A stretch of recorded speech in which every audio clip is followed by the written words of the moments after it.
আল্লাহ তাআলা বলেন, ও মানুষ, তোমাকে আমি আল্লাহ জান্নাতের মধ্যে চারটা পরিবর্তন দেব। চারটা পরিবর্তন, যে চারটা পরিবর্তনের জন্য দুনিয়াতে বেশি বেশি তামান্না করছো, মৃত্যু পর্যন্ত চাইছো।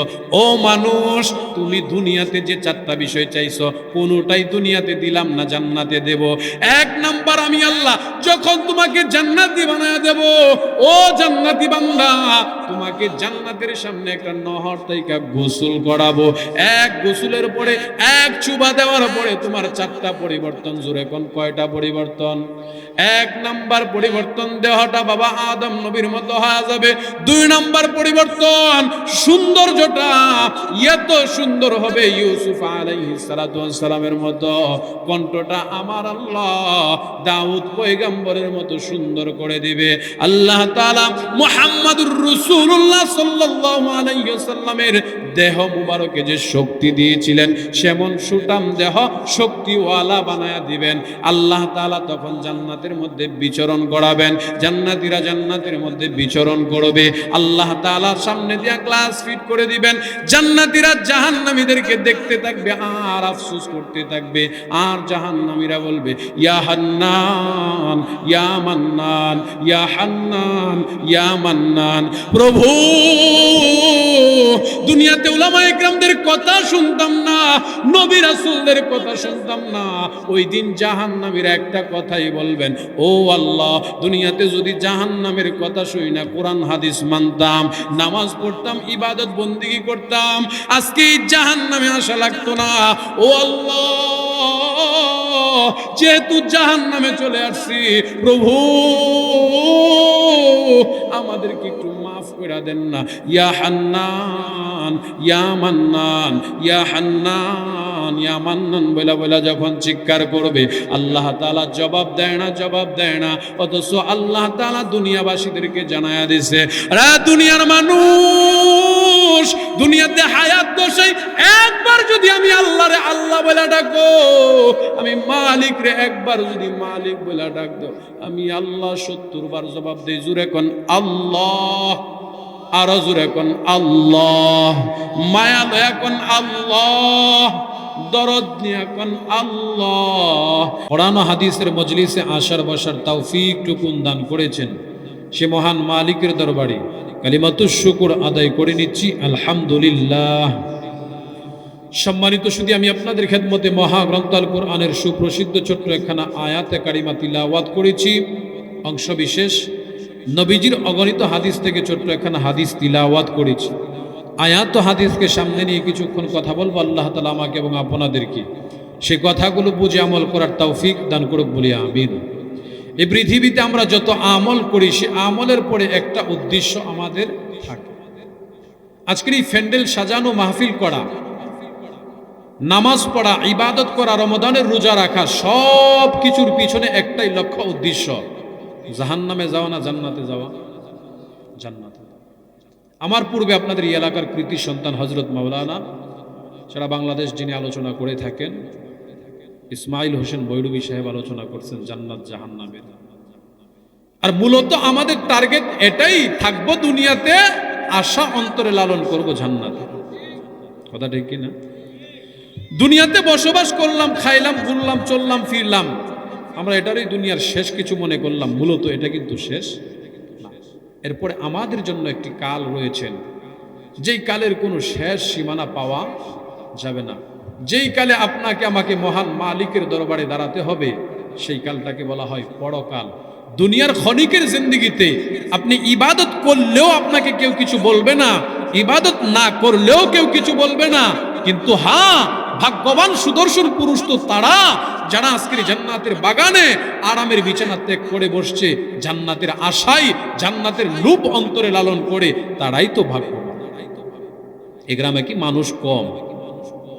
আসলেই প্যান্ডেল জায়গা দিতে পারতেন, কিন্তু যারা আসছে তাদের কপাল ভালো, যারা আসতে পারে নাই তাদের কপাল বড়।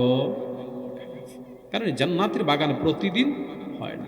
যেহেতু আজকে হয়েছে, এটা আপনার বোঝা দরকার যে আমার জন্য এই এলাকাতে রহমত স্বরূপ আল্লাহ মাহফিলের আয়োজন করাইছে, আমি কিছু কথা শুনবো এবং আমল করব, এটা নাজাতের উসিলা হবে। এটাই কিন্তু লক্ষ্য আর উদ্দেশ্য। তো আমরা যারা এই পৃথিবীতে আছি আমাদের সকলেরই একটা টার্গেট, জান্নাত যেন সবাই পেতে চায়। খেয়াল করে দেখবেন আমাদের সমাজে কয়েক ক্যাটাগরির মুসল্লি আছে।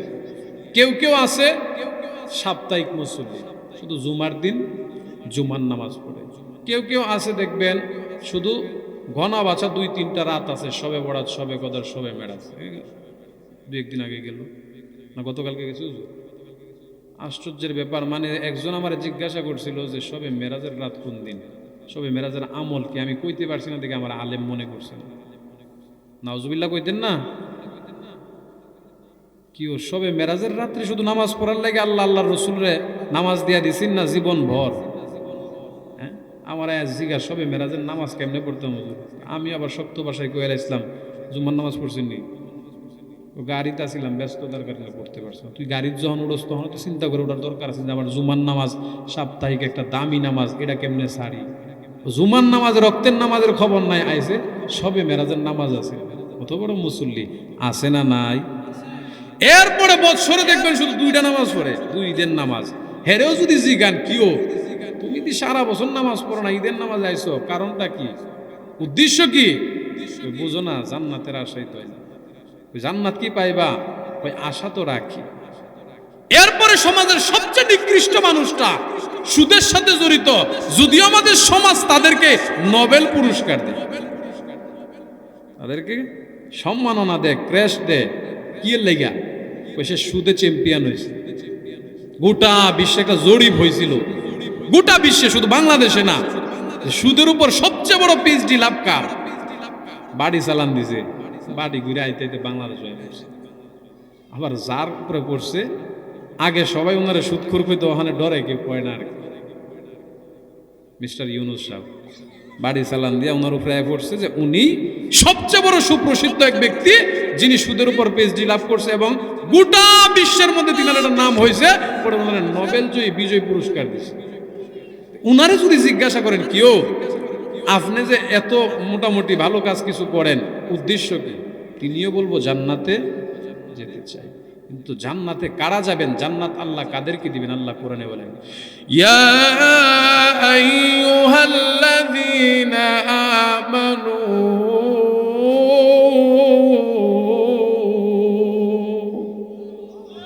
আল্লাহ তাআলা ঈমানদারদেরকে সম্বোধন করে বলেন, ও ঈমানদাররা, তোমরা তোমাদের ইসলামটাকে ওইভাবে মানো, উদখুলু ফিস সিলমি কাফা, পুরোপুরিভাবে, কিছু মানলা কিছু ছাড়লা, এটার নাম ইসলাম মানা। বলেন তো কোরআনের মধ্যে সুদ হালাল না হারাম? হারাম। এখন যদি কেউ সুদ খায় তাহলে ইসলাম পুরাপুরি মানা হইল না অবমাননা হইল? তো এই পৃথিবীতে যারা আছে সবারই লক্ষ্য উদ্দেশ্য এই সুদখোর ব্যক্তিরও যদি জিগান কেউ তুমিও কি জান্নাতে যাইতে চাও? যাইতে চাই। ঘুষ খায়া পেট যেটা মোটা বানায় লাইছে, হেরে যদি জিগান কিও তুমিও তো ঘুষ খাইতে খাইতে অবস্থা খারাপ, তোমার কি ইচ্ছা? দোয়া করেন, জান্নাতে তো যাইতেছে। তাহলে জান্নাতের আশা প্রত্যাশা সবার অন্তরেই আছে, কিন্তু জান্নাত পাবে কারা? জান্নাতের ব্যাপারে আল্লাহ তাআলা ঘোষণা করেন, যারা জান্নাত পাবে তারা 2 গুণে গুণান্বিত হতে হবে। কয় গুণ বলেন? 2 গুণে গুণান্বিত হতে হবে। 1 নাম্বার, ইন্নাল্লাযীনা আমানু, ঈমানওয়ালা হতে হবে, ওয়া আমিলুস সলিহাত। 2 নাম্বার, ঈমানওয়ালা হওয়ার পরে নেক আমল করনেওয়ালা হতে হবে। এই 2 গুণে গুণান্বিত যারা জান্নাত পাবে। তো আমি যে আয়াতে কারিমা তিলাওয়াত করছি, সে আয়াতের প্রেক্ষাপটে আল্লাহ তাআলা বলেন, ও মানুষ, তোমাদেরকে তো আমি আল্লাহ জান্নাত দেব বলেই প্রত্যেকের নামে একটা করে জান্নাত রেজিস্ট্রেশন করে রাখছি। সুবহানাল্লাহ বল। আবু জাহেল, উতবা, সাইবা, বেঈমান, কাফের যারা আছে প্রত্যেকের নামে একটা করে জান্নাত দেওয়া আছে। নেক আমল যারা করবে, ঈমান যারা আনয়ন করবে, আল্লাহ তাদেরকেই ওয়াদা করছেন জান্নাত দিবেন। সুবহানাল্লাহ। কিন্তু জান্নাতে কেমনে যাবেন, জান্নাত কোথায় জানা দরকার আছে না নাই? আল্লাহ বলেন জান্নাতটা হলো তোমাদের থেকে অনেক উপরে, তোমরা হলো অনেক নিচে। আল্লাহ এই কথাটাই কোরআনে বলেন, ওয়াতাসিমু বিহাবলিল্লাহ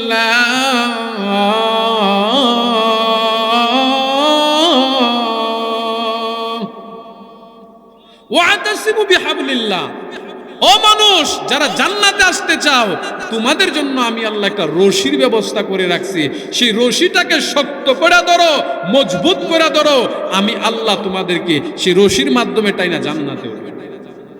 সুবহানাল্লাহ থাকলে জোরে হয়ে যাবে। দুনিয়াতে এত কিছু থাকলে আল্লাহ রশির কথা কেন বললেন? বোঝার দরকার আছে না ভাই? মুফাসসিরগণ বলেন, মানুষ হলো নিচে, জান্নাত হলো উপরে। দুনিয়ার নিয়ম নিজাম হলো নিচ থেকে কোনো বস্তুকে টাইনা উপরে তুলতে হইলে রশির দরকার লাগে কিনা? স্বাভাবিকভাবে কেউ যদি কুয়াতে পড়ে যায়, তারে উঠাইতে গেলে আপনি বাঁশ দিয়ে উঠাইতে পারবেন, রড দিয়ে উঠাইতে পারবেন, কাঠ দিয়ে উঠাইতে পারবেন, রশি দিয়ে উঠাইতে পারবেন। বুঝে থাকলে বলেন কোনটা দিয়ে উঠাইলে সহজ হইব? রশি। কারণ বাঁশ দিয়া গুতা দিলে চোখে মুখে লাগার সম্ভাবনা আছে, কিন্তু রশি পাঠাইলে অ্যাক্সিডেন্ট হওয়ার সম্ভাবনা নাই। আল্লাহ বলেন আমি তোমাদের জন্য রশি পাঠাইলাম কেন? আমি আল্লাহ উপরে, আমার জান্নাত উপরে, আমি তোমাদেরকে টেনে টেনে জান্নাতে রশির মাধ্যমে আল্লাহ তাআলা নিয়ে যাবেন। বলেন সুবহানাল্লাহ। এবার তাফসীরের কিতাবের মধ্যে আসছে আল্লাহ তাআলা পৃথিবীতে এত এত নিয়ামত থাকার পরে রশির কথা কেন বললেন? আল্লাহ বলেন বান্দা তুমি নিচে, আমি আল্লাহর জান্নাত হলো উপরে। এবার আমাদের প্রশ্ন, হুজুর জান্নাত কতটুকুন উপরে? জানতে মনে চায়নি?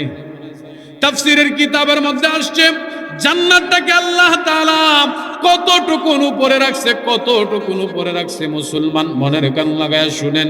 আল্লাহ এই পৃথিবীর প্রথম আসমানটাকে যখন তৈরি করলেন, আল্লাহ তাআলা শুধু পানি দ্বারা প্রথম আসমানটাকে বানাইলেন।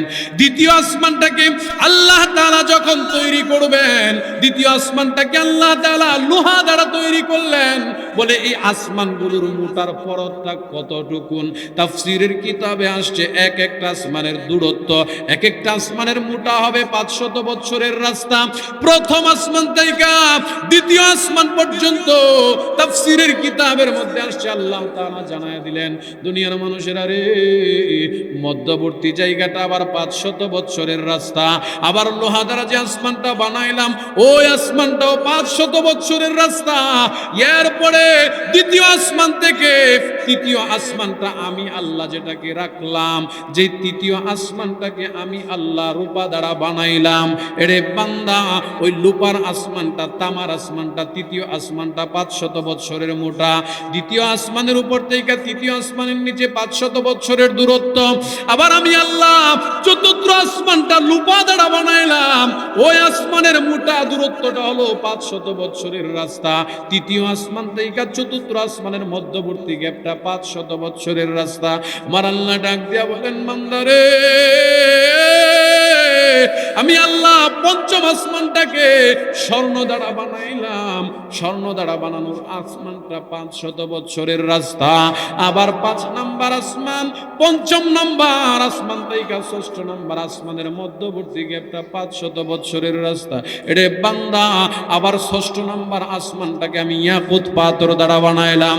এরে বান্দা, আমি আল্লাহ যে আসমানটা 6ষ্ঠ নাম্বার বানাইলাম ইয়াকুত পাথর দ্বারা, ওই আসমানটাকে আমি আল্লাহ 500 বছরের রাস্তা রাখলাম। এরপরে 6ষ্ঠ আসমান থেকে 7ম আসমান, মধ্যবর্তী গ্যাপটা হলো 500 বছরের রাস্তা। আল্লাহ জানায় দিলেন 7ম নাম্বার আসমানটা আমি আল্লাহ আমার নূরের তৈরি, আমার নূর দ্বারা, নূরের পাথর দ্বারা তৈরি করলাম। বান্দারে, ওই আসমানটাকে আমি আল্লাহ 500 বছরের দূরত্ব রাখলাম। এমন ভাবে 500 বছরের গ্যাপের মধ্য দিয়া 7000 বছর যখন হয়, আল্লাহ তাআলা বলেন 7000 বছর উপর থেকে আমি আল্লাহ আবার 7000 বছরের রাস্তা দূরত্ব করে আমি আল্লাহ আরশে আজিম, আরশে মুআল্লা রাখলাম।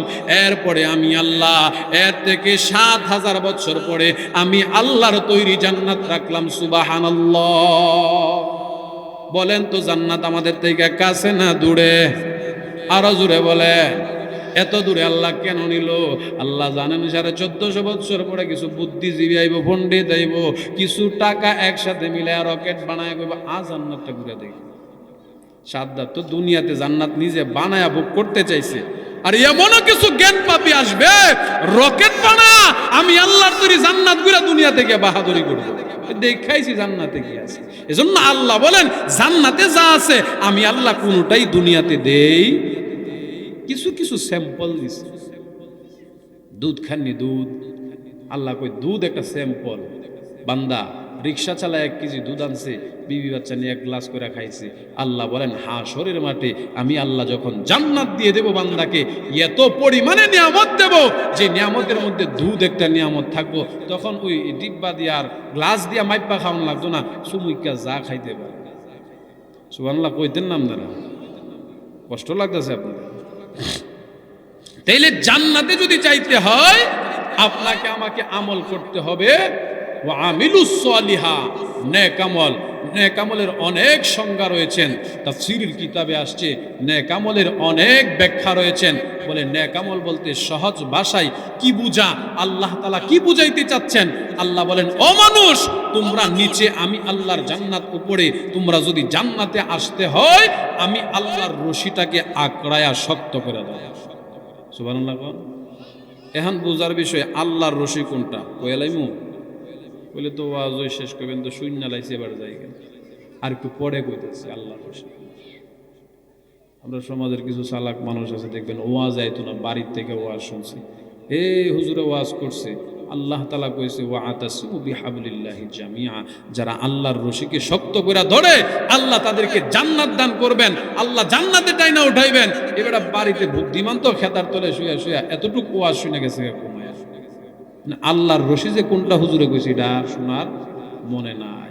পরের দিন সকালবেলা আপনাদের এই শিমুলখাতি বাজারে গিয়া বসছে চার দোকানে, দেখবেন চার দোকানগুলো মোটামুটি একটা সংসদ, হ্যাঁ, খেত নিরি দিয়া গিয়া সন্ধ্যার পরে বইয়া এমন ডাইলগ মারে মনে হয় যে একজনের এমপি বানাইতেছে আর একজনের নামাইতেছে। কথা কোন ঠিক কিনা?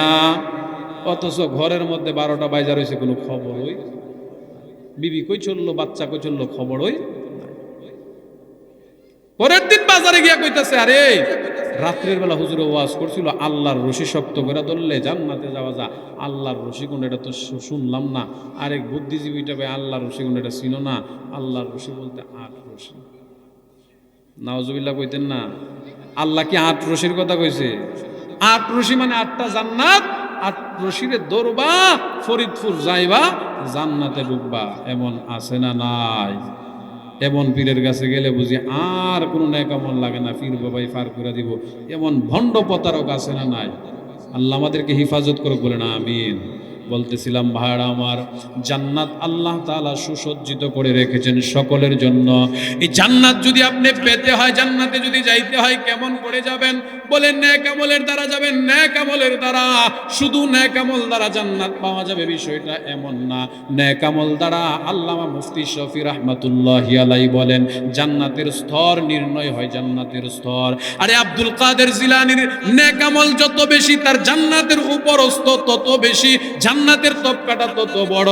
যার নেকের আমল কম, নেকের পাল্লা দুর্বল, তার আমলটা যদি কম হয় তার জান্নাতের মুআমালাতটা কম হবে। কিন্তু শর্ত হলো নেক আমল যাদের থাকবে, নেক আমল আল্লাহ তাআলা বলেন ওই নেক আমলের দ্বারা বান্দার জান্নাত ছোট বড় নির্ণয় হয়, জান্নাতের শান মান নির্ণয় হয়।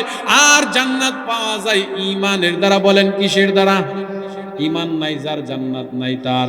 আজকে যদি আপনার আমার মধ্যে যাররা পরিমাণ ঈমান থাকে, জাহান্নামের আগুন তাইকা আল্লাহ জ্বালায়া কোনো না কোনো দিন আপনাকে আমাকে জান্নাতে নিয়ে যাবে। সুবহানাল্লাহ। এজন্যই তো আজকে লক্ষ্য করলে দেখবেন শরীরের মধ্যে যদি জ্বর চলে আসে, জ্বর, এই জ্বর মাফার লাগে বুকের নিচে কাড়ি দেয় কিনা? কথা কন না কেন? আবার যারা দিয়া কই 203 103 কই কিনা? ও মুসলমান, জ্বর মাপার মিটার আছে, থার্মোমিটার, কিন্তু ঈমান মাপার মিটার নাই। এই জন্য তো সুদ খুঁড়েও বলতে পারে আমি ঈমানদার, ঘুষ খুঁড়েও বলতে পারে আমি ঈমানদার। কিন্তু ঈমানদারকে, ঈমানদারকে আল্লাহ বারবার ঘোষণা দেয়। কেন ঘোষণা দেয়? আল্লাহ বলেন ঈমানদার যারা আমার প্রিয় বান্দা তারা। ঈমানদারদেরকে বারবার আল্লাহ বলেন ইয়া আইয়ুহাল্লাযীনা আমানুত্তাকুল্লাহ, ও ঈমানদার আমি আল্লাহরে ভয় করো। আবার আল্লাহ আরেক আয়াতের মধ্যে বলেন ইয়া আইয়ুহাল্লাযীনা আমানুত্তাকুল্লাহ হাক্কা তুকাতিহি ওয়া লা তামুতুন্না ইল্লা ওয়া আনতুম মুসলিমুন। ও মানুষ মৃত্যুবরণ করো না, ও ঈমানওয়ালা মৃত্যুবরণ করো না পূর্ণাঙ্গ মুমিন ঈমানওয়ালা না হয়া। আল্লাহ তাআলা অপর আয়াতের মধ্যে বলেন, ইয়া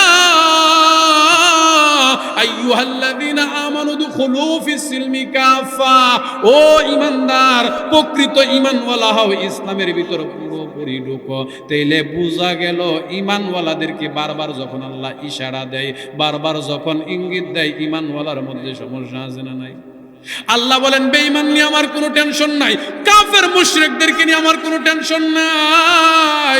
আমি আল্লাহ চাই আমার প্রত্যেকটা মুমিন বান্দাকে জান্নাত দেওয়ার জন্য, জান্নাতের অধিবাসী বানানোর জন্য। ও যুবক ভাই, মুরব্বী বাবা, ওই জান্নাতে যদি যাইতে মনে চা, আপনাকে আমাকে আল্লাহর রশিকে আঁকড়ায়া ধরতে হবে। আল্লাহর রশি কারে বলা হয়? তামাম পৃথিবীর সকল মুফাসসিরগণ একমত, আল্লাহর রশি বলতে আল্লাহ তাআলা কুরআনুল কারীমকেই বুঝাইছে। নবীজি হাদিসের মধ্যে বর্ণনা করেন, তারাকতু ফীকুম আমরাইন লান তাদিল্লু মা তামাসসাকতুম বিহিমা কিতাবাল্লাহ। ও মানুষ, এক নাম্বার আল্লাহর কোরআন কিতাবটাকে নিজের জীবনের সংবিধান বানায় নাও। দুই নাম্বার ওয়া সুন্নাতা রাসূলিহি, নবীর সুন্নতের আদর্শের মালা গলায় লাগায়া দাও। আল্লাহর নবী এক নাম্বার বলেছেন কোরআনের কথা। কোরআন, ও মুসলমানি মার্কাজুল কোরআন ইসলামিয়া মাদ্রাসার মধ্যে এই কোরআনটাই শিক্ষা দেওয়া হয়। যে কোরআনটা শিখলে জান্নাতে যাওয়া যায়, যে কোরআন দিয়া জীবন পরিচালনা করলে জান্নাতে যাওয়া যায়। যুবক ভাই, মুরব্বী বাবা, ও পর্দার অন্তরালের মা বোনেরা গো, আল্লাহর তৈরি জান্নাত কত সুন্দর, কত সুন্দর। আমার আল্লাহ বলেন ওই জান্নাতটাকে কত সুন্দর করে সাজাইছি রে বান্দা। ওই জান্নাতের মধ্যে যে হুরু গিলমান রাখলাম, তারা যদি তাদের মাথার চুলগুলো কিঞ্চিত মাত্রা দুনিয়ার মধ্যে একটু জাড়া দিত, দুনিয়া সুবাসিত হয়ে যাইত, কোনোদিন তিক্ততা লাগতো না, দুর্গন্ধ লাগতো না। আমার আল্লাহ বলেন জান্নাতি যারা হবেন, জান্নাতীদেরকে আমি আল্লাহ এত নিয়ামত দেব, এত নিয়ামত দেব। আমার বান্দা জান্নাতের নিয়ামত পাওয়ার পর দুনিয়ার সব কিছু ভুলে যাবে। আল্লাহু আকবার। আল্লাহ যেগুলো জান্নাতে দিবেন সেগুলো আমরা দুনিয়াতে চাই, অথচ আল্লাহ বলেন বান্দা তুমি যেগুলো প্রত্যাশা করো, তুমি যেগুলো আশা করো, আমি আল্লাহ তো এগুলো নবী রাসূলদেরকেও দেই নাই। সুবহানাল্লাহ কইতেন না? আমি তো নবী রাসূলদেরকেও দেই নাই, তোমাদেরকে দিব কেমনে? কি আশা করি, কি আশা? যেটি দুনিয়াতে আশা করি আল্লাহ আখেরাতে দিবেন। কি দিবেন? দুনিয়াতে আমরা প্রত্যেকে একটা জিনিস চাই। প্রথম নাম্বার যেটা আমরা চাই, কেউ মরতে চায় না। মরতে চান কেউ? এখন যদি বলা হয় একজন মইরা যান, নিজের ইচ্ছে মরবেন, কেউ কেউ মরতে চায় না। আল্লাহ বলেন নবী রাসূলদেরকেও মৃত্যু দিলাম। এই পৃথিবীতে বহু মানুষ আছে কখনো বুড়া হইতে চায় না, বৃদ্ধা হইতে চায় না, কিন্তু দুনিয়ার নিজাম, দুনিয়ার সিস্টেম একদিন বৃদ্ধা হতে হবে। ও মুসলমান, দুনিয়ার মানুষ চায় সে যেন কোনোদিন কালো না হয়, একটু সুন্দর যেন হয়, ঠিক না? কিন্তু আল্লাহ বলেন না না, আমি যারে কালো বানাইলাম সে কিয়ামত পর্যন্ত কালোই থাকবে, যারে সুন্দর বানাইলাম সে সুন্দর থাকবে। কালো বেড়া যদি সোনু পাউডার মারে, বেড়ি যদি সোনু পাউডার মারে, সাময়িক সময়ের জন্য সুন্দর হইতে পারে, বেশিক্ষণের জন্য। কথা কোন ঠিক কিনা? বেশিক্ষণের জন্য না, সাময়িক সময়ের জন্য হওয়া সম্ভব। যেই সুন্দরে বিপদটাই না আনে। কিটাই না আনে? আছে না নাই এমন? বিয়ার আগে এমন দলা বানাইছে পাউডার লাগায়া, বিয়ার পরে পরের দিন গোসল করছে, পরে হবল পাউডার শেষ, জামাই তো চিৎকার দিয়ে বেরিয়েছে, কি বানলাম। এই যে আগুন শুরু হয়েছে, জ্বলছে তো জ্বলছে, ওই যতদিন বাচ্চা রইল ততদিনে ঝগড়া। রেডিমেড সুন্দরের দরকার নাই, আল্লাহ যে সুন্দর বানাইছে তার উপর কি করা? কথা বলেন। এরপরে পৃথিবীর মানুষ চাই তার গলার কণ্ঠটা যেন সুন্দর হোক, থাকি না? সবাই চা গলার কণ্ঠটা ভালো হইলে তো গান কইলেও মজা লাগবো, তিলাওয়াত করলেও মজা লাগবো, বয়ান করলেও মজা লাগবো, কিন্তু গলার কণ্ঠটা তো সুন্দর হইতে। মুসলমান, এই যে বিষয়গুলো আমরা যারা দুনিয়াতে চাইলাম, আল্লাহ বলেন কোনোটাই আমি দুনিয়াতে দেব না, দুনিয়াতে দেব না। আমি আল্লাহ প্রত্যেকটা এই নিয়ামত বান্দার মনের চাহিদা, বান্দা মরণ পর্যন্ত চাইতে পারবে, কিন্তু আমি আল্লাহ দেব না। আমি যা দেব তা জান্নাতে রেখে দিয়েছি। ও মুসলমান যুবক ভাই, মুরব্বী বাবা, ও পর্দার অন্তরালের মা, কোন জান্নাতের কথা তোমাদেরকে শোনাইতেছি? মাগো, যে জান্নাতের মধ্যে আমার আল্লাহ একজন পুরুষকে 70 জন হুর দিবেন, 70 জন বিবি দিবেন। এবার মহিলারা কইতে পারেন, যা কইছেন ভালোই কইছিলেন, এখন তো বেশ লাগাই দিবেন। মাগো, টেনশনের কারণ নাই, টেনশনের কারণ নাই। আল্লাহ জানায় দিছে 70 জন হুরুল গিলমানের সরদারনি আপনি মারে বানায়া দিবে, আপনি দুনিয়ার বিবিরে বানায়া দিবে। টেনশনের কারণ নাই। বিবির মতো বিবি হইলে না হইলে, হ্যাঁ